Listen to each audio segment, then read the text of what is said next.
MIDDLEKAUFF! Hey! What's up, everybody? Welcome.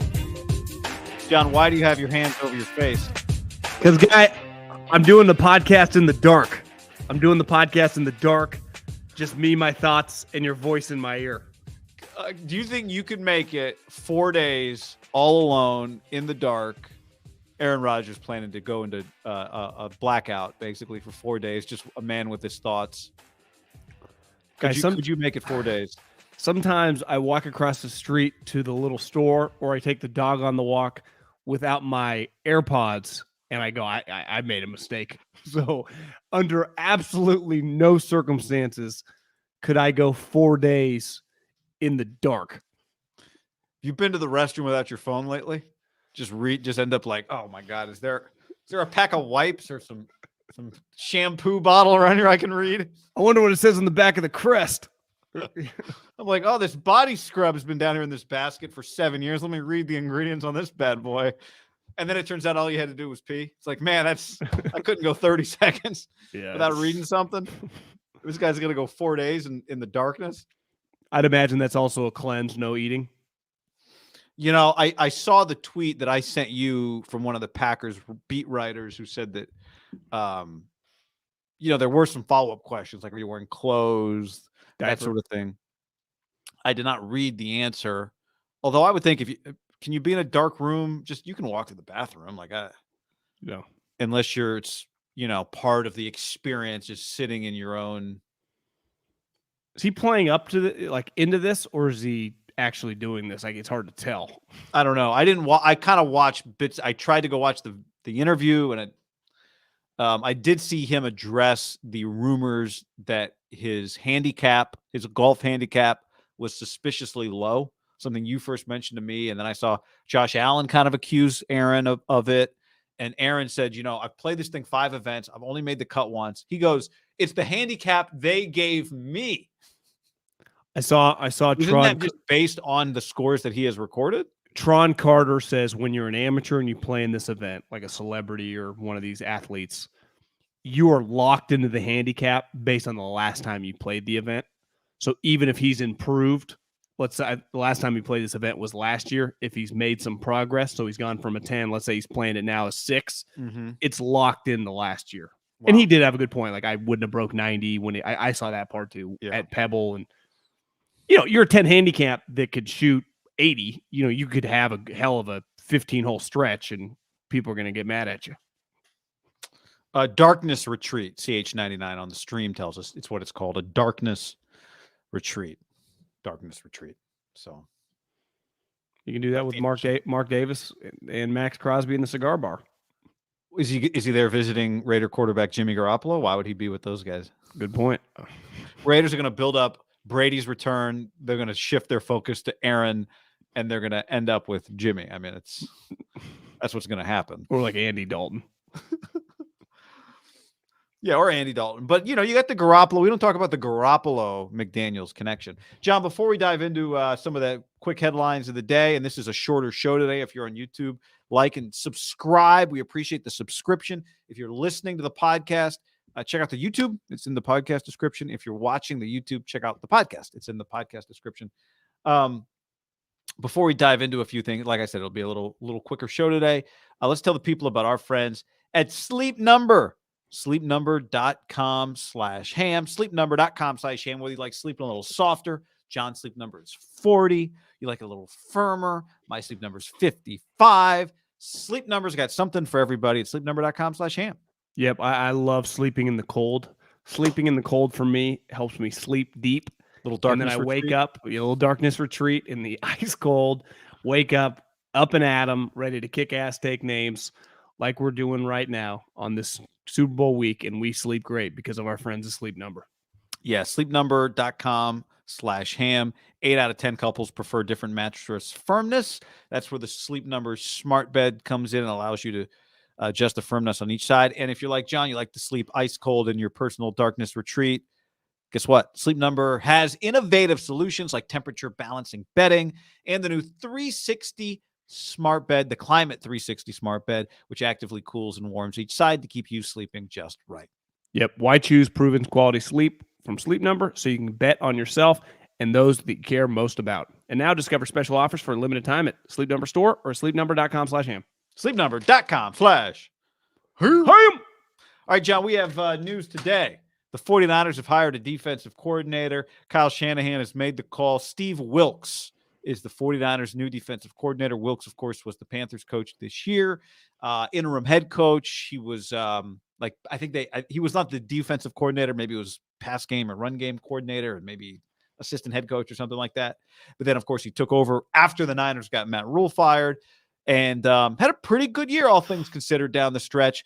He was the Cleveland Browns defensive coordinator previously. He was the Cardinals head coach. Obviously would have coached against the 49ers back in the 2018 season. He was Carolina's defensive coordinator before that. So Shanahan does have, I'd say, a pretty healthy history having coached against Steve Wilks. He's universally appreciated by Panther players, at least the ones up on record about him. I watched quite a few interviews, read quite a few quotes. They seem to like him. Felt like they wanted him to get the job, which, a lot of times players want their interim coach to get the job. And it felt like him and Frank came down to it like it came between those two guys. I mean, he almost was a head coach in the NFL for the second time.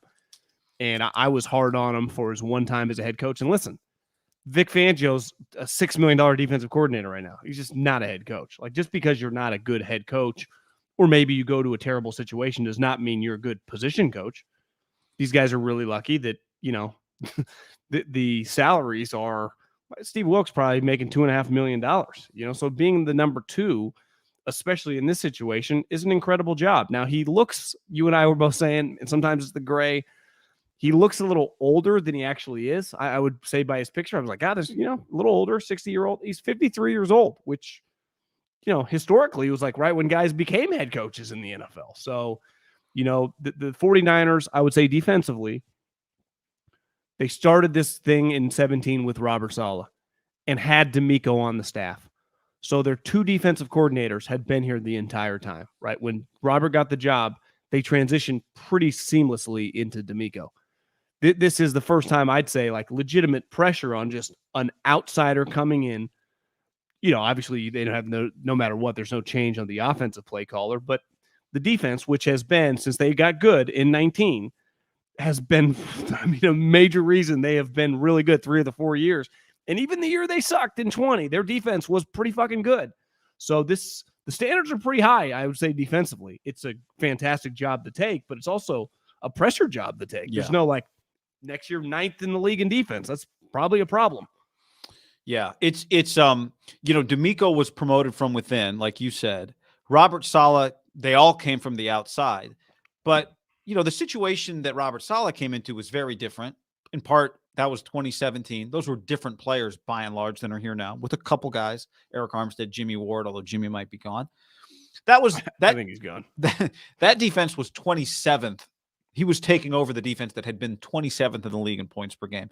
That's not the situation that Steve Wilks is walking into, right? Steve Wilks is walking into, by many metrics, the number one defense in the NFL, which obviously makes it an attractive job for him, but it also makes it a very interesting job to hire for. Fred Warner and Nick Bosa and Eric Armstead and Emmanuel Mosley, maybe Mooney Ward, Greenlaw, Dre Greenlaw, like these guys, and Chris Kasarik. Like, it's not just the players, it's also the position coaches.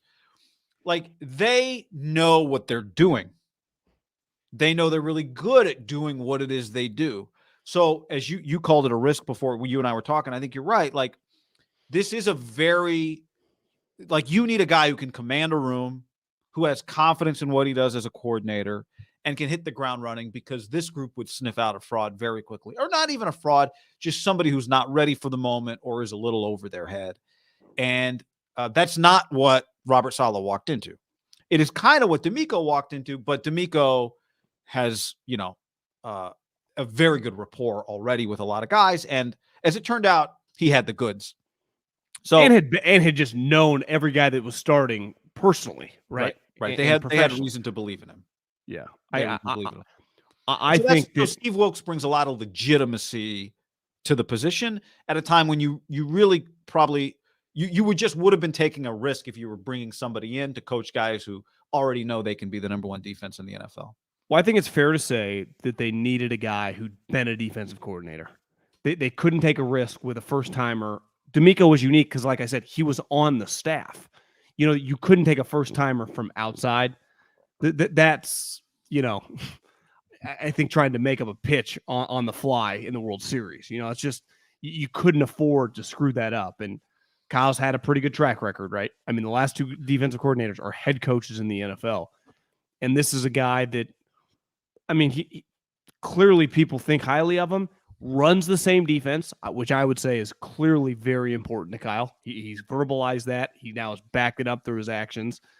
And probably ultimately why Vic Fangio is not the coordinator, because that was the guy. But from defensively, from schematic standpoint, like he wants to run a 4-3 defense. And this guy runs a 4-3 defense and gets an incredible opportunity to, I would say, get himself right back in the mix of being a head coach. Yeah. Right. Yep. Absolutely. I think it would be very easy because, like you said, he's still relatively young. And it's very easy to say the two situations he's had. One was as the head coach with the Cardinals.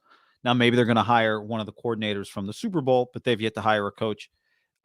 And the other was as an interim with the Panthers. So you could easily make the case that he's not had the opportunity yet to really, take over a franchise. I think sometimes, unless you're really there, like talking to a player or scout or someone in the building, he went 6-6, which I would imagine over the last 3 or 4 years, the best stretch the Carolina Panthers have had. But like, is there just a natural jolt of, a coach being gone? And remember, Tepper fired several coaches. You remember a lot of the guys that Rule had brought with him. I think, Snow, who was the defensive coordinator that he had brought from Baylor, he got fired. So Wilks then became the interim and kind of obviously takes over the defense essentially. But it's pretty clear, like Kyle had his eye on this guy and was yesterday talking to him on Monday, just ultimately a formality. Maybe. I would think Kyle puts a lot of stock in having coached against the guy, right? And I'd say most good coaches do. Yeah, and you should put a lot of stock in that. You know how the other guy creates problems. And, Kyle's hiring a defensive coordinator at a time when he plays a lot of teams that do what he does. So he knows specifically the Rams in his division do what he does, right? The Seahawks have some of what he does offensively. So he wants some of that. What works against me? Because we got a bunch of other guys out there trying to beat me. You know what David Tepper loves doing is, he takes Frank over Wilkes, which I got no issue with. Frank has proven more than Steve Wilkes. If you just I need the safest hire, Frank is a safer hire than Steve Wilkes to make your head coach. In fairness to Steve Wilkes, who, again, I was very hard on. His 1 year, Steve Keim, who's got some issues going, Josh Rosen's rookie season, I mean, it was a disaster. They were fucking terrible. Remember, they had the number 1 pick the following year, and that's when Cliff came in. They get rid of Josh. But he hired, Frank's going to claim Frank hired him, but I feel like Tepper, the UC Davis, Avero, the defensive coordinator from Denver, just who's the best defensive coordinator? He did the same thing when Rule with Joe Brady. It's just he just looks at the stat sheet. Let's go hire this guy. He's available. He loves doing that. And I'll give credit to Kyle. He's not really into that. He's into what makes sense in his building. The personality really matters. Now, I need you to know what you're doing, but I'm not Belichick. I'm not just tied on the people I know. It's a little, Andy does this. It has historically, when he hired Jim Johnson with the Eagles, he just coached against Jim Johnson. And he just thought he was really good when he was with the Green Bay Packers. And I forget where Jim was, but and then from a personality standpoint, coaches, very small fraternity. So I bet Kyle had a pretty good idea a lot about Steve Wilkes before he ever first talked to him on the phone. Right. Yeah. Probably was developing a short list last off season when D'Amico was interviewing his first go round. Yeah. I mean, exactly. He would have had to because he predicted it would happen with D'Amico. And then last year it nearly did. Wilkes did beat the 49ers in his 3-13 year with Josh Rosen. CJ Beathard's 54 pass attempts that day could not overcome the Cardinals. 349 yards, 2 touchdowns, 2 interceptions, 4 sacks. And I think Josh Rosen, Josh Rosen They beat the 49ers. They beat the Green Bay Packers because the night that Steve Wilks' team beat the Green Bay Packers, pretty sure they went 3-13. Yeah. That was the last game Mike McCarthy ever coached for the Green Bay Packers. He was fired that night at Lambeau Field, if I remember correctly. Yeah, Joe Philbin. They fell to 4-7-1. Philbin coached 4 games that year, so that about looks like it adds up. Yeah, good memory. I don't remember what happened a week ago, but I remember the night Mike McCarthy got fired and what team he got fired against. Who could forget where they were when McCarthy got run out of Green Bay? I'm sure Aaron's press conference that night was very good. Part of the job, I think, if you're Kyle Shanahan's defensive coordinator so far, has been to be a little different than Kyle from a personality standpoint. I don't know. I don't know enough about Steve. I've watched him talk a little bit, watched some locker room speeches. He seems a little more. I mean, D'Amico and Saleh are both very buttoned down. They're just more excited. I would say I don't know. I don't know what Steve's vibe yet is. Hard to tell. It'll be interesting to see if he brings a little more of a. I'd say Robert and D'Amico have a little more of a. They smile easily, a little sunny disposition. I don't know that I've seen Steve on the sideline smiling much, but I know I've never really seen Kyle smile much on the sideline. So if Steve just smiles a little. I do think that's part of the Niners. Is so far part of their DNA has been their defense is just as hard-nosed as Kyle wants, but the guy that leads them has a little more pep in his step, maybe, than Kyle does. And Kyle has no, Kyle's a little more dour, but his offensive personnel has pep. Kittle has pep. Ayuk is a positive. Debo definitely exudes. Trent Williams smile. Juszczyk upbeat. So they've got a good little personality mix going there. Danny Gray's lively. Danny Gray's dancing in the front of the line. I think one thing that will be tested though this year is obviously getting an outside guy, but this is an outside guy. A lot of times when a team, or I guess not a lot, it depends on the situation, but a decent amount of times there's a lot of turnover. Like when I get a new defensive coordinator, he brings his guys or we kind of rehaul the staff.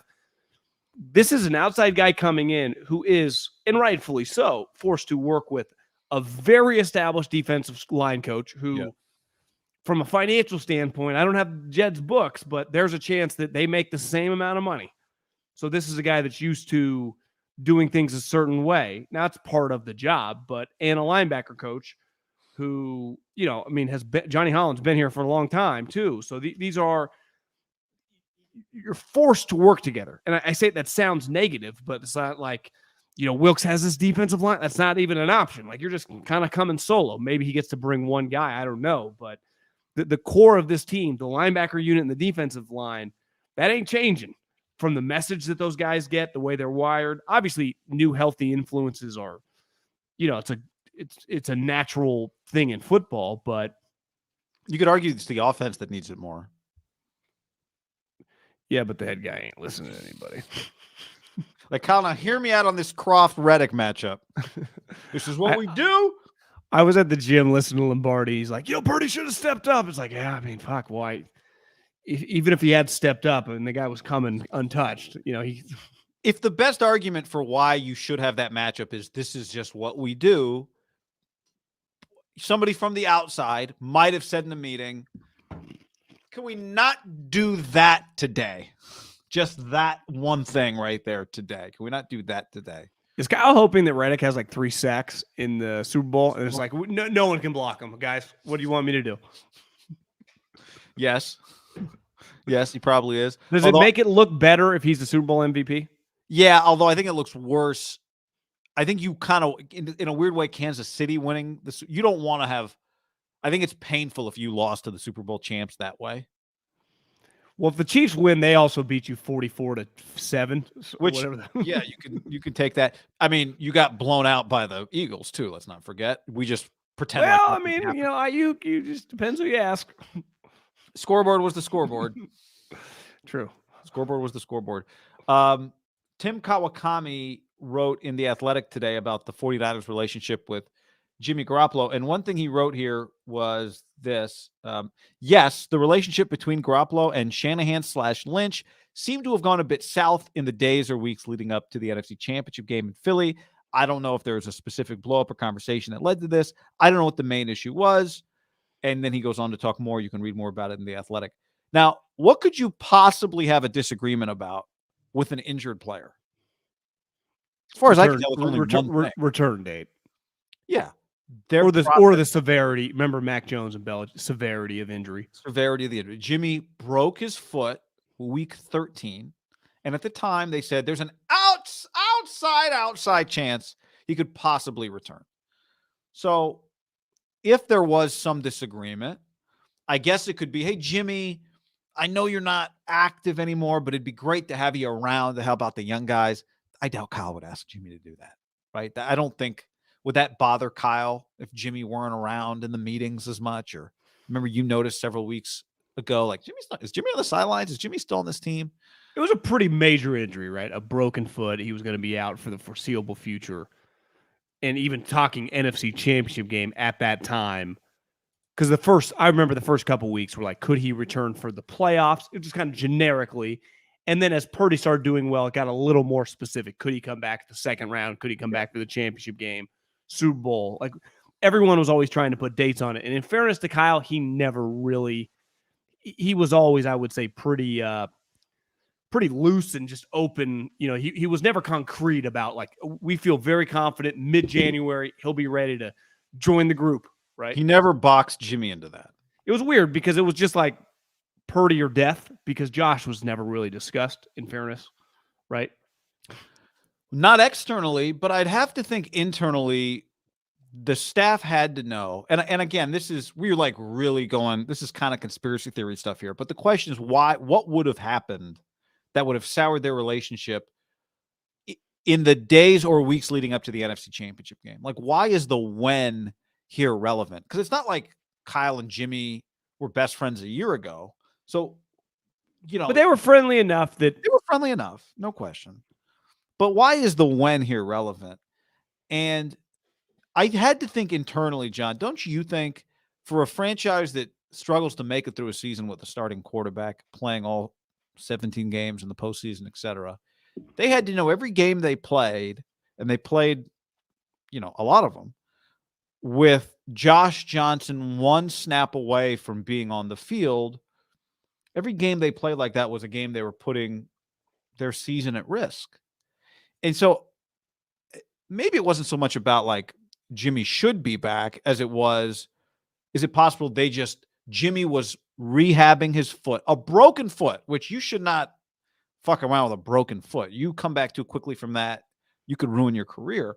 Is it possible they thought Jimmy was rehabbing, or that Jimmy was rehabbing to be healthy enough for free agency, and they wanted him to rehab with get healthy as fast as possible because maybe we could use you this year? That, to me, if I'm trying to figure out what could possibly happen, and by the way, I would not hold it against Jimmy if he was trying to get healthy for March 15th, not January 15th. Right? He was not rehabbing with an enthusiasm unknown to mankind. An enthusiasm very known to mankind. Listen, to me, the moment he got hurt and the situation that he was in with $6.5 million, I can't, like, it was over.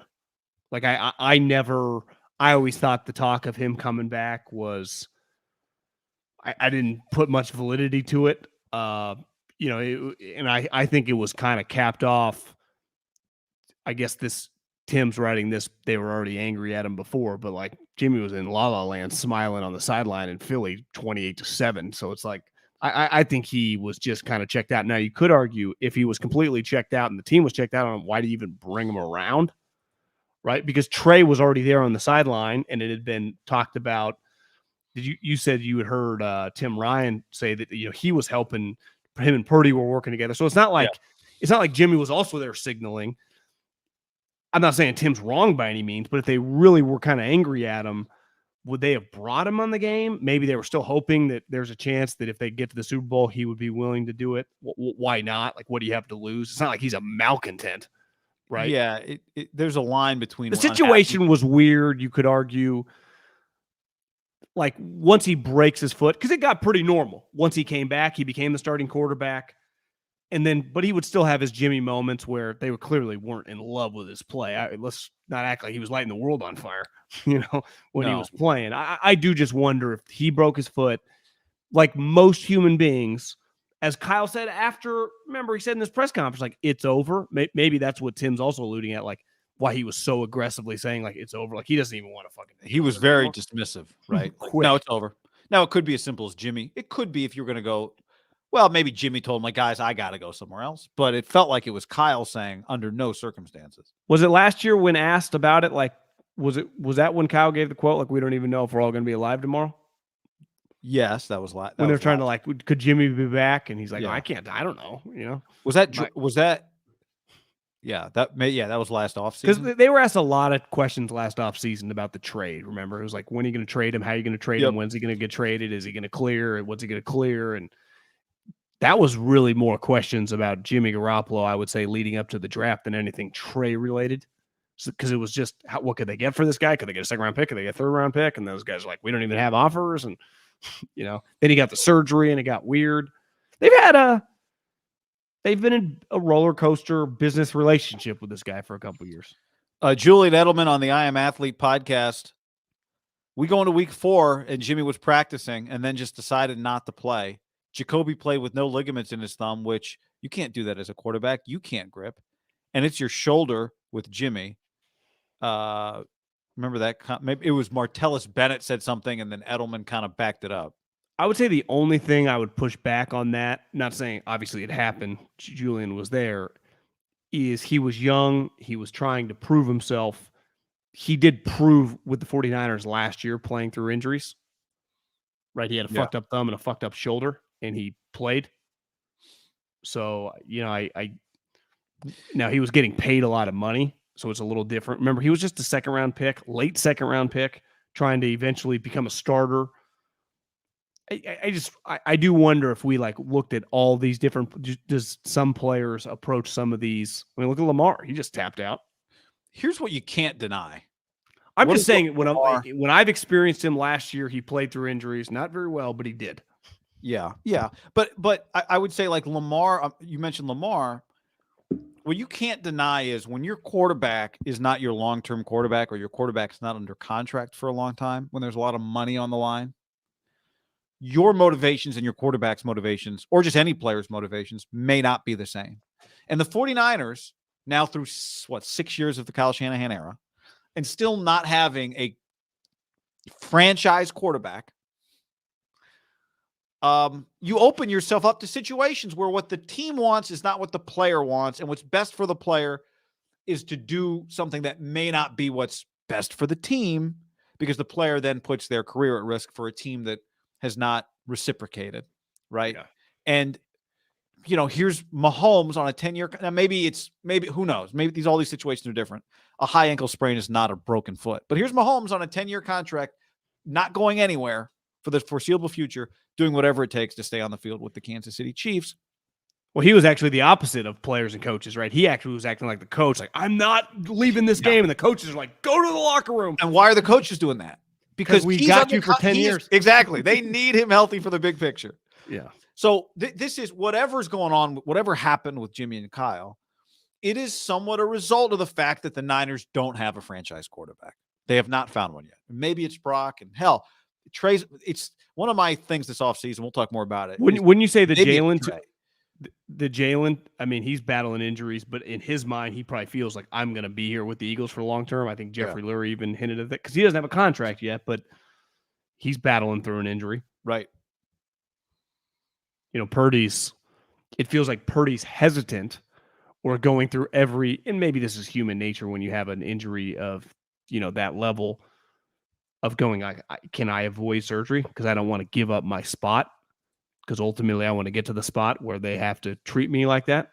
Yeah. Because I know that I can just get Wally pipped. Right. He should not be looking at it like we've given him the job if he's healthy based on what we think he can do. But if I were him, I'd look at it like he probably is, which is Trey Lance is young. He hasn't played. They drafted this guy highly. If I'm hurt, they have no choice but to believe in him. And I don't want to give them that option. And they're saying, oh, bro, we believe in you so much. Go get that surgery. But easier said than done when it's not you in that spot. And so who knows what Garoppolo's health would have been. But if you told me the story was Jimmy was rehabbing for March 15th, not Jan 15, I'd go, yeah, that makes sense. I played golf with a guy over this last month that lives by the street where the Mr. Irrelevant parade goes down. In Coronado Island? Yeah, or kind of like down the street, but Yeah. like in the general vicinity. Because Yeah. Purdy came up and he brought up the Mr. Irrelevant parade. Yeah. Comes right down by his house. I remember this last offseason watching the Niners put out like a 9-minute video on the Mr. Irrelevant celebrations.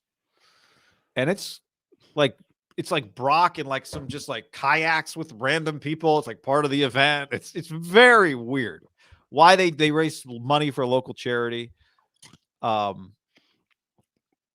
think maybe Terry Donahue, the former UCLA coach, was very involved in it once upon a time. At Coronado Island, it's a very wealthy area. It's a big fundraiser in that area. There's no connection between Mr. Relevant and Coronado Island. There's no reason for it. It's not like the mayor or some guy who built, some local builder there was once Mr. Relevant. There's no reason. It's kind of genius from a marketing standpoint. And it's kind of fun. Like this guy who got picked last gets to have this little celebration in his honor, but that's funny. That's very funny. Corey says, my questions about Kyle aren't about his coaching. It's whether he's a leader, the lack of full support for Lance, the Jimmy situation, the doghouses, his injury responses. Can't say that I like him. That's what Corey says. Kyle's answer, the last question, when Jason Cole just said, hey, man, what? All your quarterbacks get hurt. Like, he didn't even say, what's the deal? He just said, like, is this a pattern that you're aware of? And Kyle's just like, they all get hurt in different ways. I think he has a lot of great qualities. One, he's a really good coach, and clearly he's a really good leader. And he's been very, very successful, right? Very successful. When he loses, and I'd say Harbaugh's not a great loser. I think Jim's gotten better with age. Just watching him in Michigan losing. He wasn't Mr.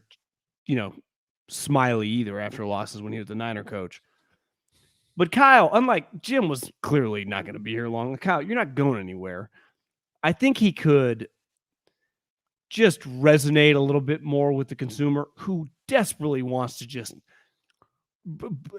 go to the mat for him and just give a little. Like, it's not about Jason Cole or everyone sitting in that room. You're speaking to everyone else and just say, guys, I screwed up. Because everyone will be like, I knew it. Thank God. He can admit it. But I never admit anything. I agree with everything you just said. So this is what I'm. John Lynch is fantastic at it. Yeah, I'm about to say and, not but. And it's not just that it's lip service. It's also, could we just acknowledge that maybe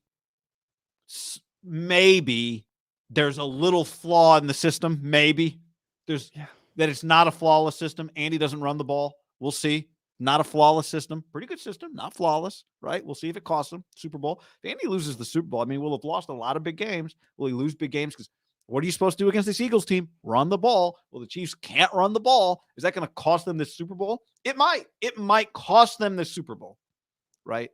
Good, yeah. I'd say Andy's a little more consistently, since he's been with the Chiefs, happier. Just happy. Well, he's winning a lot more. He won a lot in Philly. He's winning even more in Kansas City. True. But there's a happy-go-lucky vibe to him sometimes. Yeah, he got his ring. It feels like maybe he's got we get it. You work long hours. You're up early. No one's acting like you're lazy. No one's acting like you don't know what you're doing. No one's acting like the players don't like you. No one's acting like you haven't built a successful team. Just occasionally, it's like, yeah, I fucked up, man. You don't even have to say it. I don't even know how you would verbalize it, but just be like, yeah. If I knew what was going to happen, I would have called a different play. You can fake your way through that answer without meaning it so easily. He doesn't have. But I don't want him to fake it. I want to have an honest conversation about, is it possible that matchup? No, he doesn't believe that. Is suboptimal, as the internet would like to say. Nope. Problematic, as the internet. Joe Thomas, Mitchell Schwartz. I think you run that play every day of the week and 10 more times against the Birds. Yeah. Croft or Anthony Munoz. I'm calling that play no matter who's blocking over there. Same guy. We coached it up the right way. We told him to put his hands inside and chop his feet. You guys don't understand. It was going to set up another play 7 plays from now. You guys didn't see the big picture. You don't see the big picture. We just see Purdy's arm in a sling. Yeah, we do see the big picture. Your tight end had to ask him 30 minutes later, can he throw left-handed? So, yeah, we saw that. All right. Anything else to add? This is a little quick show today. There's always so much more we could talk about, but we were committed to keeping this show quick. I'll give you one real quick. Did you see Pro Bowl ratings were down? No. Yeah, Pro Bowl ratings went down to 6.157 million people from 6.5 million last year. Pro Bowl ratings were down to 6. You're telling me 6 million people watch that flag football thing? 6.157 people watch the flag football game. The NASCAR Clash the Coliseum, 3.6 million. Duke, North Carolina, which was a good game, was 2.8 million. And the Pro Bowl, 6.1. They put NASCAR inside the Coliseum? Second year they've done that. Yeah, they did it last year too. How's there enough room? Well, there's not. I think they take like a halftime because everyone pits together. And it's cool though because it's really small, but you can't. I guess some of the NASCAR fans don't. It's not. You're not going as fast. Yeah. But it's in the Coliseum, so it looks visually. It's kind of a cool thing. But Caleb Williams was the green flag guy. Celebrity starter. NASCAR probably gave him what, $500,000. Shout out to Ronnie Rivers, former Bulldog, who won $500,000. I think was it a slot machine? I think in Vegas during All-Star Weekend or Pro Bowl weekend? I saw someone responded to like the post, whoever from like the gambling people that put it out, like just millionaires making more money. It's like, guys, he's not a millionaire. I mean, he's like fighting for his NFL life. He might have like a 2-year NFL career. Like, he made like $300,000 before taxes last year. Maybe it was more, but and he lived in LA. I bet he probably broke even when you factor in like where he lived. I know. I mean, that's when you sent me that. When it said former NFL player, I assumed it was one of the Pro Bowl, like, oh, Bosa hit it or Justin Jefferson. When it was him, I mean, I got very, very happy. I did too. It was 3-card poker, Tripp says. He had a royal flush with his 3 cards plus the dealer's cards. Oh, I thought it was a slot machine. Very good. Congratulations. I don't even know what 3-card poker is. Anything else to add? Congrats to Ronnie Rivers. Congrats, Ronnie. Is there a dog in the house?